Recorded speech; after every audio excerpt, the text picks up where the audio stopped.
I think you said this in your opening statement, I think you're the one that said this, and I think it was probably the strongest statement that's been said here all night. Were you the one that said that, you'd like to see that the city council run the meeting and not the mayor run the meeting? Was that your, and if it was you, and how can you go about that? I think that's monumental, that's a game changer. Yeah, I think it needs to happen, it would have to be a charter amendment, so, that would have to be on the ballot, but instead of putting more taxes on the ballot, it would be great to actually change the way city council is structured. Because, those meetings go on and on forever, and if you can control the process, you can control the outcome. So that's a lot of power for one person to have. It's also a lot of power for one person to have who also completely controls the budget. So if that, if we have a mayor who can completely control the budget, and I can't think of a mayor I would necessarily trust even in future with that much power, then they can just have city council rubber stamp the whatever is before city council. So yes, absolutely, we need to change that, and if I was elected, and I'm hoping everybody here can absolutely borrow that as a campaign promise, because we can all talk right now. There are many sunshine laws for candidates, and it would be awesome if everybody also committed to putting that on the ballot, and that, I'm not the first person to have thought of that, and it absolutely needs to happen. As for workforce housing and or workforce development and everything, people need to be able to make some money. The reason why a lot of people come here is because they work remotely, their income comes from other places, and they're able to come into Knoxville and buy up housing. And I think if we do not have a competitive workforce where people can make money in this town, people who live here, people are never going to be able to have equity. If people can't buy a home, I think most people in here, if you have any sort of wealth, it comes from your home. That is how people get equity. That's how the average person gets into middle class and is successful.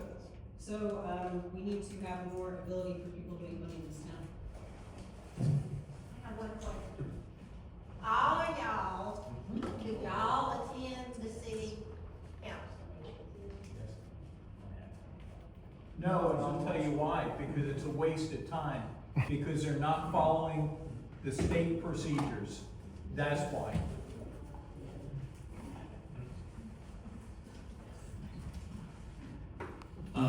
The last city council meeting I attended actually was the one where they voted to put the thing against me even being able to run.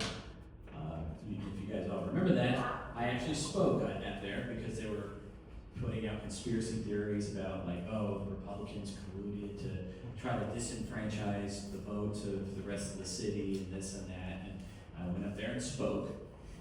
And the experience was rather unsettling because of the fact that they had changed the rules. Now, if you go to a city council meeting, if you do not file within 2 days before the meeting, you don't get to speak.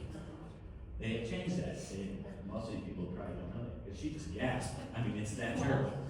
So what they do, they're basically holding a kangaroo court for themselves. They're all rubber stamps of the mayor. We all know this. I mean, this is, I'm not saying anything new. I mean, I said it 4 years ago, but Amelia Parker's not. yeah, Amelia, actually, I love Amelia because Right here she is. whether or not you like her views or whatever, she's actually saying what she thinks is right. That is one of the few, I like her for that, and actually, she actually liked me, and from what I heard, I was like, cool, hell yeah. Okay, we like each other. But most of them, I mean, I'm not joking, they're all rubber stamps for this mayor. I was looking at the budget, and it's like 473 million, 100 million just to the police officers. So that's like, a little under a fifth, a little over a quarter. And then the rest of it, I mean, one of the things that I saw them pass was $4.3 million for a bathroom for Ines Nature Center. And there was a bathroom there already, they were just doing an addition. Now my dad was a construction worker for my whole life. I never knew of a bathroom that cost $4.3 million. I mean, a Buc-ee's bathroom is $4.3 million, folks.